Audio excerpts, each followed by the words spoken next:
Kadang-kadang bingung ya, kenapa sih yang di dunia itu terlalu diistimewakan gitu? Mengistimewakan yang hilang itu nggak ada kerjaan. Mengagungkan yang hancur, yang sifatnya fana, rasanya biasa. Apa yang mau dibanggakan sih? Dan yang paling menarik tuh begini, ketika meninggal gelarnya pengen sama dengan yang dianggap ringan atau rendah status sosialnya itu.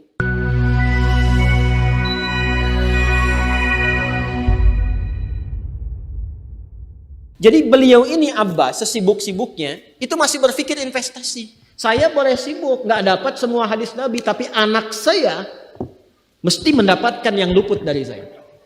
Saya boleh nggak mendapatkan semua Quran, tapi anak saya mesti ada yang jadi ahli Quran.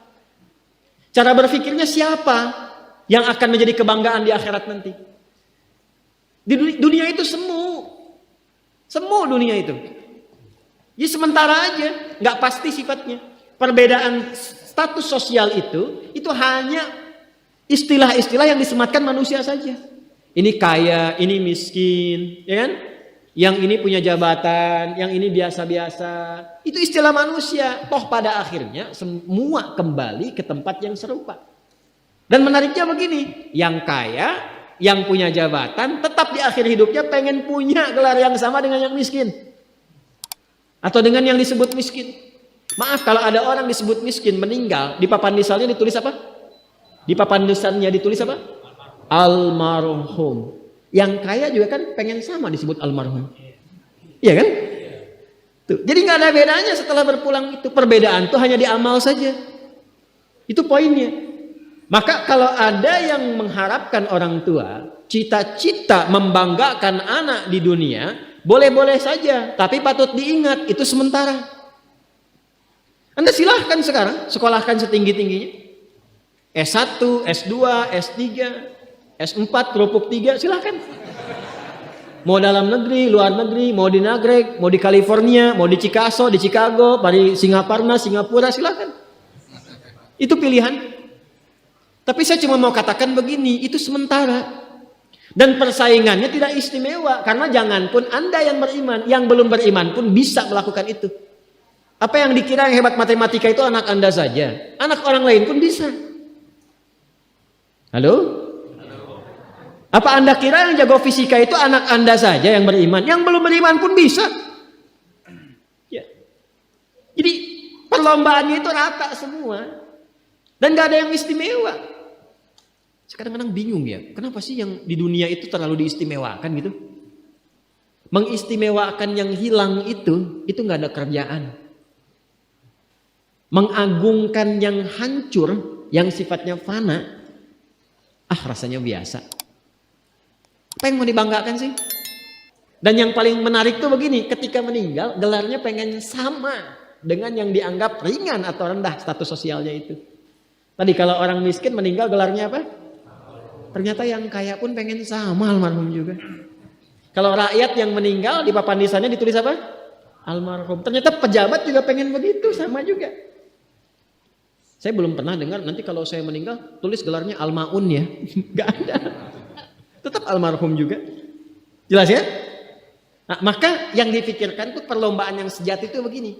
Perlombaan yang sejati itu adalah perlombaan untuk kehidupan yang abadi yang gak fana lagi. Jadi kalau pada saat itu unggul selamanya karena nggak ada kematian lagi setelah itu. Itu yang dimaksudkan hadis Nabi. Kalaulah ada dunia ini punya nilai walaupun itu hanya bagian dari satu sayap nyamuk saja, ya, tentu tidak akan pernah Allah memberikan itu semua kepada orang-orang yang ingkar kepadanya. Ya. Karena kalau diberikan nggak adil di situ. Karena itu sifatnya fana, ujian saja. Pada akhirnya kembali. Nah, Abbas itu mampu membaca itu. Ini kehidupan sejak di zaman jahiliyah loh. Awas ya. Jadi risalah Islam itu membimbing pengikutnya, umatnya untuk berpikir lebih cerdas. Ini visioner. Makanya jadi muslim itu mesti cerdas. Beriman itu membuat Anda lebih pintar.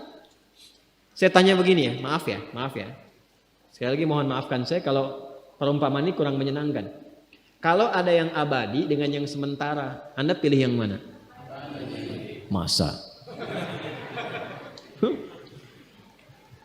Sholat itu untuk yang abadi atau yang sementara? Abadi. Baik. Mobil itu untuk yang abadi atau yang sementara? Pilih yang abadi apa sementara?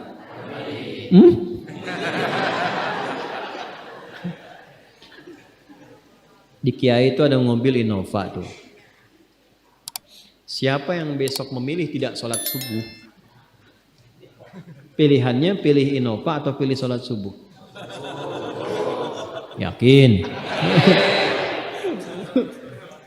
Kalau saya pilih Innova dipakai untuk mengantarkan sholat subuh. Nah, itu lebih bagus. Ya. Jangan dipotong sampai situ ya. Ya bisa aja kita pilih Avanza, bisa pilih Ferrari, bisa pilih Pajero ya. Awas yang punya mobil Innova, Anda potong royalti kena. Paham? Abbas itu begitu. Anak saya mesti dipanggil di akhirat dan semua penduduk langit dan bumi menyimak itu semua. Diviralkannya di akhirat. Viral dunia itu sementara, internetnya diputus gak viral lagi. Kadang-kadang yang viral kemarin kan sekarang nggak ada lagi, ya kan? Yang viral tahun lalu sekarang sudah nggak ada, ya kan? Jadi belum selesai kehidupan sudah hilang juga viralnya. Akhirat itu selamanya. Dan biasanya begini, kalau orang-orang yang diviralkan oleh Allah atas kehendak Allah itu abadi melintasi setiap masa. Jadi ada yang viral karena berita, ada yang viral karena doa dan kehendak Allah Subhanahu wa taala. Itu yang diviralkan langsung atas kehendak Allah itu melampaui zamannya. Makanya kisah ini pun bertahan sampai sekarang. Nah, Abbas itu berpikir, saya boleh sekarang jadi pebisnis pedagang, tapi anak saya mesti menguasai apapun yang pernah diajarkan oleh Nabi. Maka anak kecil ini sejak dini mengikuti Nabi. Sejak dini lekat dengan Nabi. Maka ketika Nabi tidur pun itu ikut berkunjung karena keluarganya. Nah, inilah yang didapatkan oleh kita hadis tentang bangun tidur. Jadi hadis tentang bangun tidur itu diriwayatkan oleh anak kecil yang umurnya belum genap balik. Main-main ke rumah Rasulullah, ke rumah bibinya Sayyidah Maimunah, ingin tahu bagaimana cara bangun malamnya Nabi. Itu diikutin sampai dilihat gimana bangunnya. Duduk dulu, kata beliau duduk dulu. Kemudian mengusap dengan bagian tangan yang diduga bersih untuk menghilangkan bekas ngantuknya. Setelah itu membaca khawatimah surah Ali Imran. Kemudian thumma dhahaba ila syanin mu'allaqah, ke tempat tertutup, fatawadda, itu kan? Nah, itu ada semua rangkaiannya. Itu ditemukan nanti di hadis riwayat Abu Daud, di Sunan Abu Daud. Nomor hadis 1367. Itu hadis tentang bangun tidur. Ya, cara bangun tidur sampai sholat malam. Masih ingat teman-teman kalau kita bermakmum begini dan ada imam satu dan sudah pasti satu imam? Ya kan? Makmum berapa? Satu boleh? Boleh. Dua boleh? Tiga boleh? Empat boleh? Jadi imam berapa? Makmum? Empat. Laki-laki imam makmum? Imam, baik, bagus ya. Nah, dan imam kan laki-laki. Kalau perempuan imam untuk perempuan kan? Laki-laki untuk perempuan dan untuk laki-laki. Fokus ini. Kalau satu begini, satu laki-laki, kemudian di belakang laki-laki. Ini kan posisinya boleh sejajar kan? Ya kan? Yang imam ini, makmum ini kan? Tadinya di belakang, tarik begini sejajar. Ini yang meriwayatkan anak kecil yang belum balik itu. Itu riwayat Ibnu Abbas. Satu paket. Termasuk sholat, kemarin kan kita tarawih kan? Sholat malam.